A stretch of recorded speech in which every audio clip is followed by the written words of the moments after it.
ஆன்மீக தகவல்கள். சனி பகவானுக்கு வீட்டில் எள் விளக்கு ஏற்றக்கூடாது. சுவாமி படங்களை கிழக்கு, மேற்கு, வடக்கு ஆகிய திசைகளை நோக்கி இருக்கும்படி வைக்க வேண்டும். தட்சிணாமூர்த்தி, நடராஜர் போன்ற சுவாமி படங்களை மட்டுமே தெற்கு நோக்கி பார்த்து வைக்க வேண்டும். திருக்கோவிலின் பிரதான வாசல் வழியாகத்தான் கோவிலுக்கு செல்ல வேண்டும். அர்ச்சனை பொருட்களை இடது கையால் எடுத்து செல்லக்கூடாது.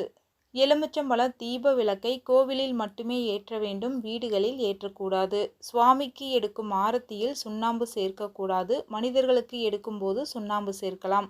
நல்ல காரியங்கள் பற்றி பேசும்போது எள்ளு அல்லது எண்ணெய் பற்றி பேசக்கூடாது. பேசினால் சுபம் தடைபடும். திருப்பதி, திருத்தணி, பழனி, திருச்செந்தூர் போன்ற கோவில் ஸ்தலத்திற்கு சென்றால் அங்கிருந்து நேராக அவரவர் வீட்டுக்குத்தான் செல்ல வேண்டும். கோவில் மூடியிருக்கும் போதும், திருமஞ்சன பூஜையின் போதும், திரையிட்டிருக்கும் போதும் வழிபடக்கூடாது. குங்குமத்தை வலது கையின் மோதிர விரலில் வைத்து கொள்வது நல்லது. விக்கிரகத்திற்கு தீபாராதனை நடக்கும்போது கண்களை மூடிக்கொண்டு வணங்கக்கூடாது. பெண்கள் மாத விளக்கின் போது எக்காரணத்தை கொண்டும் பூ வைத்து கொள்ளக்கூடாது. செவ்வாய்க்கிழமை, புதன்கிழமை, வெள்ளிக்கிழமை குத்து விளக்கை துலக்கக்கூடாது. புல்லாங்குழல் ஊதும் தனி கிருஷ்ணன் படம், விக்கிரகம், காலாண்டர் ஆகியவற்றை வீட்டில் வைக்கக்கூடாது. பசுக்களோடு உள்ள மற்றும் ராதையுடன் கூடிய புல்லாங்குழல் ஊதும் கிருஷ்ணன் படத்தை வீட்டில் வைத்து கொள்ளலாம்.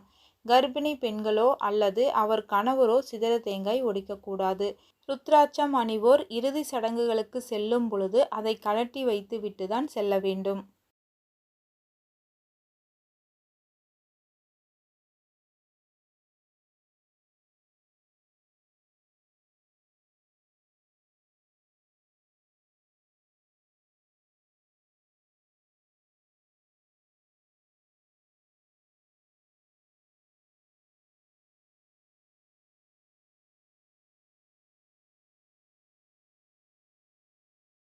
சிங்கம், புலி, கரடி ஆகிய கொடிய மிருகங்களின் பொம்மைகளை உங்களுடைய வீடுகளில் வைப்பதன் மூலம் எதிரிகளின் தொல்லை அடங்கும்.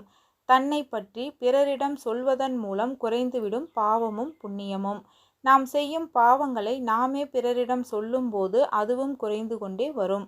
கோவிலில் இருந்து வீட்டிற்கு வந்ததும் சிறிது நேரம் கழித்து கைகால் கழுவலாம், ஆனால் குளிக்கக்கூடாது. அடுக்கு அரளி, செம்பருத்தி பூக்களை கொண்டு பூஜை செய்வதினால் ஞானம் பெருகும், தொழில் விருத்தியடையும்.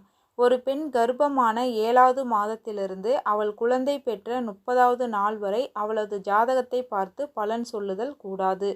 அன்னாச்சி பழ ஓவியத்தை உங்கள் வீட்டில் சுவற்றிலோ அல்லது தொழிலகத்தின் முன்புற அறையிலோ வரைந்து வைத்தால் அதிர்ஷ்டம் தேடி வரும்.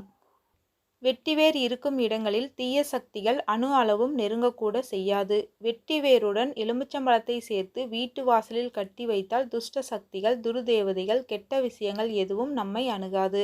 முக்கியமாக நம்மை தீய எண்ணங்களோடு, பொறாமை பார்வையோடு பார்ப்பவர்களுடைய திருஷ்டி பார்வைகள் நொறுங்கிவிடும்.